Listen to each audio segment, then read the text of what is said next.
All right, I'm going to show you guys how I sharpen a blade with my water stones. I have Japanese water stones. These are king stones. This one's 1,000 grit. I also have a 1,200 grit and a 6,000 grit.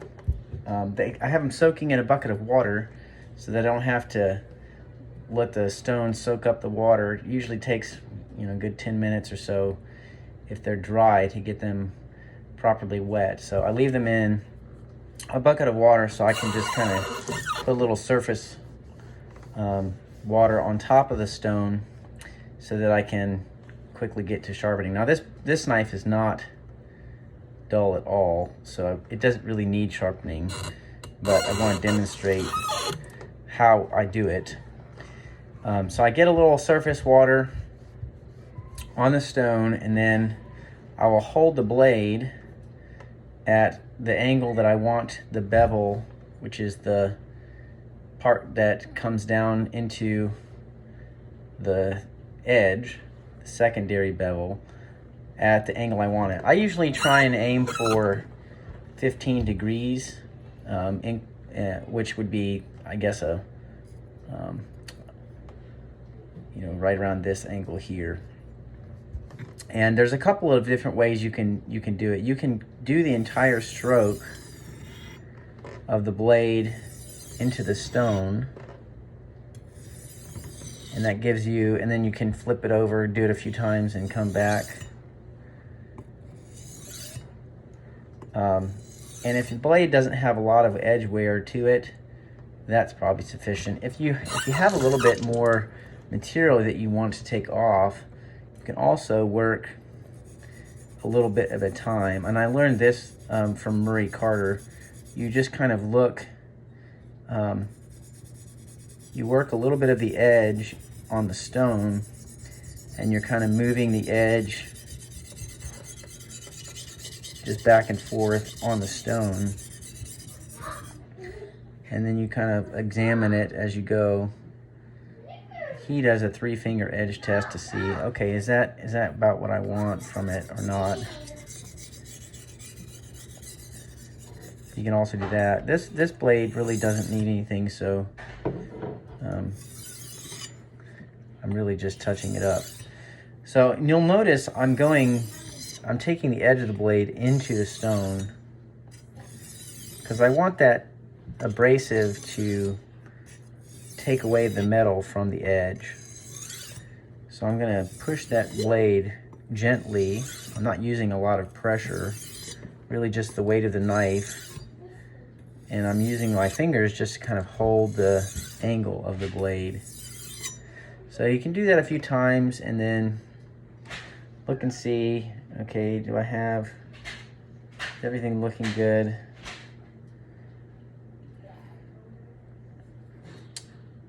Everything looking good. I like that. Okay, and then if that's, once you get that, then you can move to the next stone. This is the 1,200 stone. And then you're just repeating the same thing. This is just going to take off a little bit less material because it's a little bit finer stone. So you're getting a little bit more precise. And it's also going to polish the stone, or polish the edge of the blade a little bit more. You'll see a little bit more shine when you use a higher grit stone as opposed to a lower grit stone.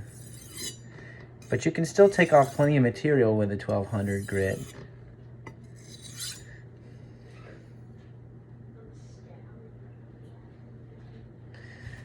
Okay. And then my finishing stone, which is really soft. This one, these you want to be careful with because the material is so soft you can easily chip into it with the edge of the blade. And so with the finishing stones, I tend to go against the edge. So I'll put the spine, same angle, but now instead of rubbing the edge into the stone, I'm really just rubbing the edge across the stone at the same angle. So it's really just going to be polishing that surface it's not really taking off much material at all. And the stones don't wear down very much. You have to do quite a lot of sharpening or be rather aggressive with your pressure. I always, when I'm done with my process, I always drag the blade through my wooden stand here. And the reason I do that is because one of the things that will develop as you rub the knife against the stone is what's called a burr.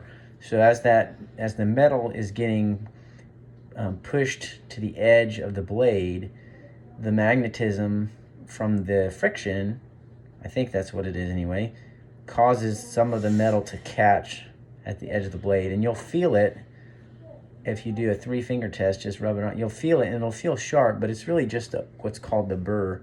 So if you drag your knife through the wood, or some people even, I think Murray Carter even says he will just drag the blade gently across the stone, which won't dull it, then you can see, okay, is it sharp or was that just the burr? So that would be enough, but I like to take my knife across a honing rod even after I've sharpened it. I don't know that it needs it. I tend to like the way the knife performs after I've honed it. Maybe that's a silly thing to do, but I'll take a couple passes over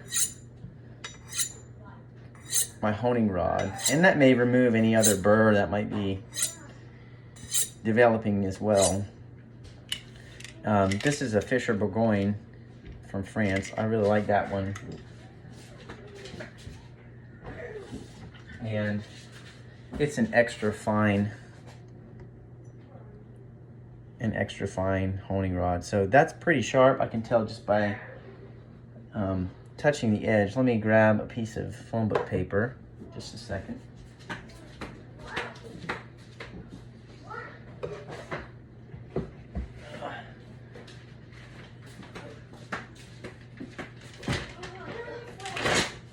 All right.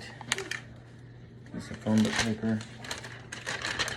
Nice and flimsy. And let's see how that performs despite the fan blowing here. Oops.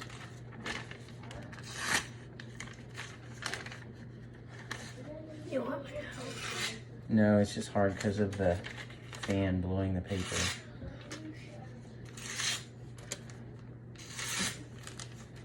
So just a few passes with a relatively sharp knife already, and that edge is ready to cut through any vegetables you want it to cut through, any meat you want it to cut through. Here, my assistant here. See, do I have a tomato? I've got a tomato here too. Ew, it's a little soft too, one of these grape tomatoes. This over here. And pull this back. So, let's see, I guess you can see that.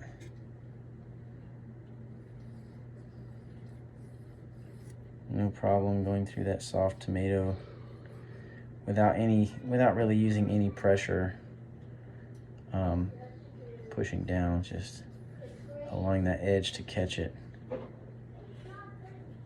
I didn't want to cut my fingers on camera. All right, so that's a quick version of how I sharpen a kitchen knife. This is a Wusthof, by the way. Really nice, inexpensive, relatively inexpensive chef's knife, and it has the thicker spine, so you can do some heavier chopping with that. But anyway, this isn't about knives, this is about sharpening knives.